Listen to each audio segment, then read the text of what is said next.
What's up, everyone? And today I'm bringing a deck profile on my Solfachords. Yeah, Solfachords is a cool archetype that can gain different effects depending on the level of the card and the pendulums or the pendulum scale.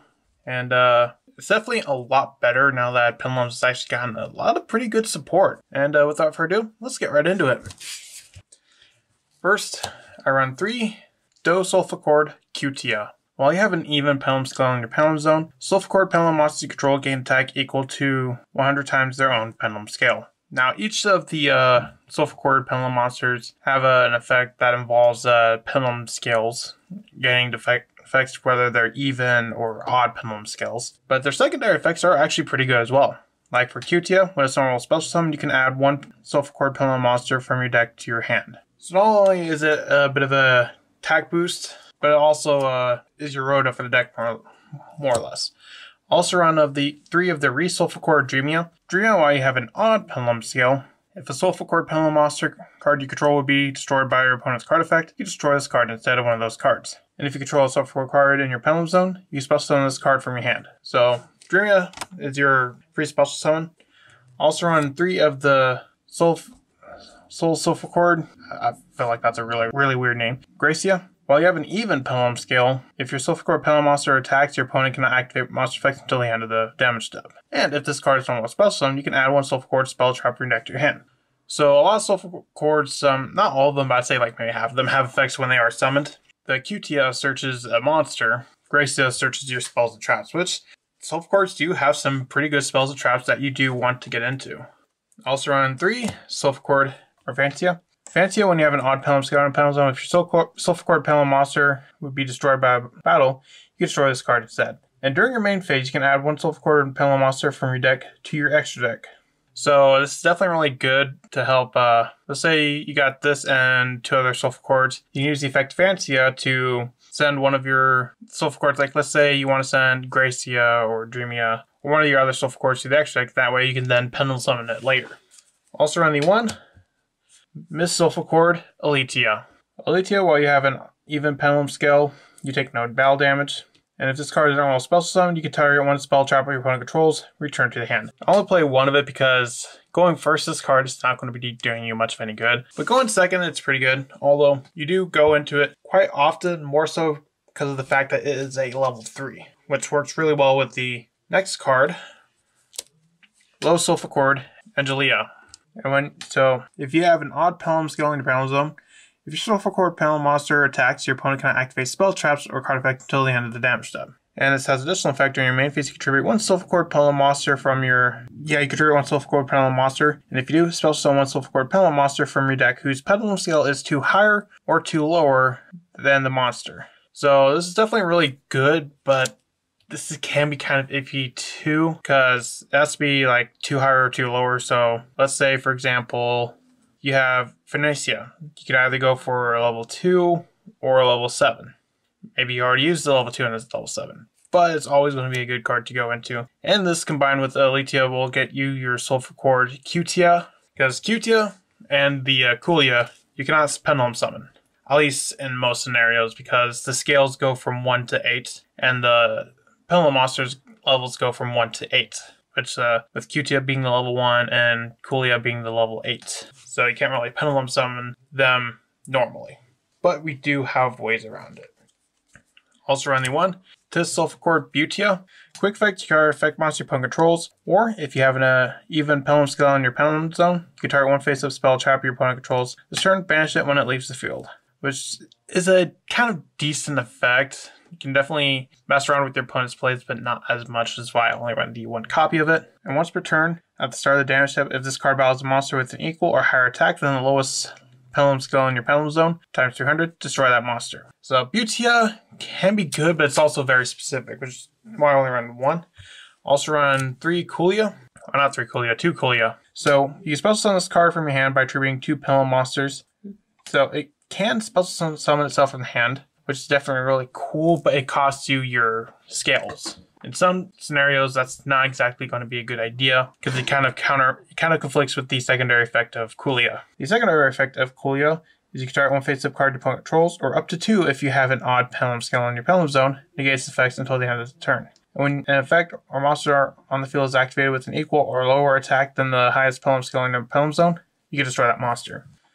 So let's say you have QTO in the Pelham zone. That means anything with a level 8 or lower activates its effects, it's going to be destroyed. And that could definitely be very good, so it gives it kind of a floodgate effect.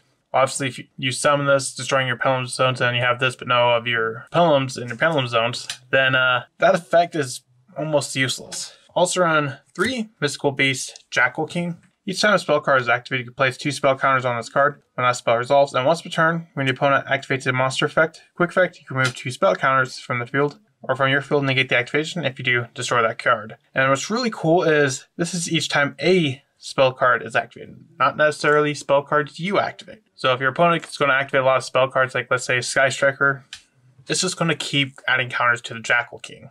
Also run the 1 Abyss Actor Curtain Riser. I mainly run it for the Pelham scale effect. It's a 7 scale, so not exactly a bad scale. If you control no monsters, you can spell summon this card from your Pelham zone. Unfortunately, this is only a once per duel effect, which does kind of suck, but basically it gets you a kind of like a free body on the field.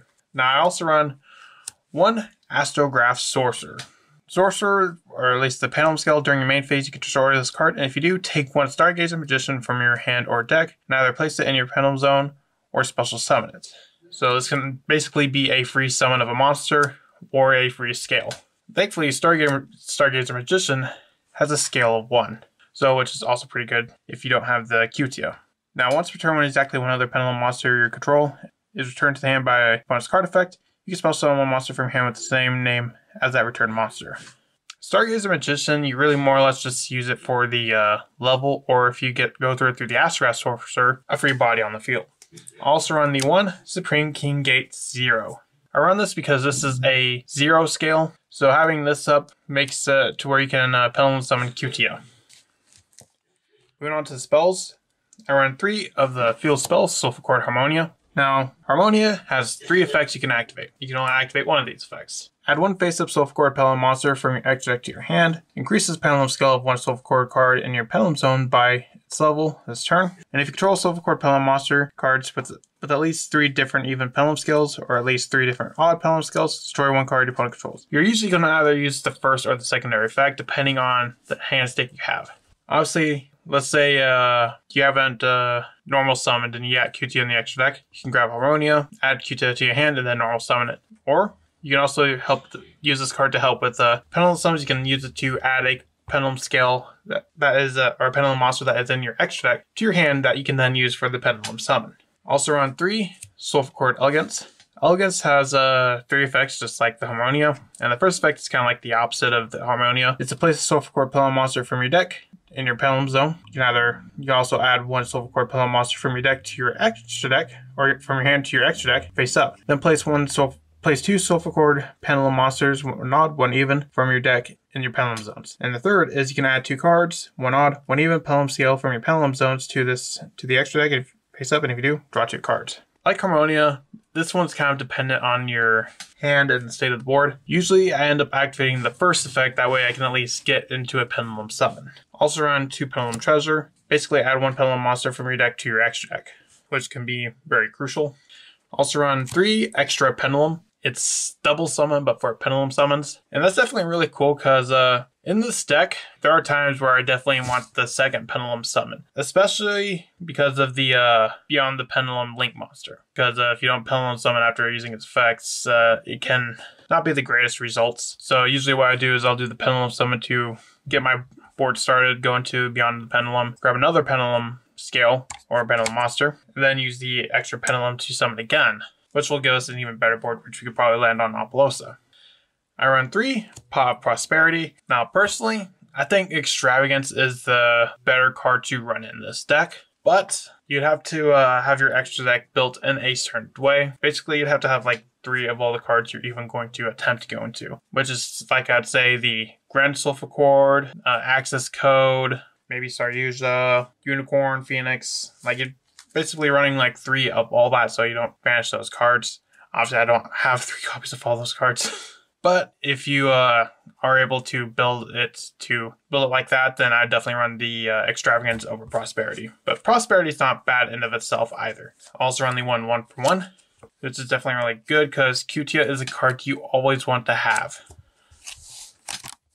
For traps, I run the 1 Solfachord Musica. So you can activate one of these effects based on the pendulum skills of Solfachord Pendulum Monsters cards you control. You control an odd. Spell summon one face-up Solfachord Pendulum Monster with an odd pendulum skill from your extra deck. Even, you summon one with an even skill from your extra deck. Even and odd, target one card your opponent controls, destroy it.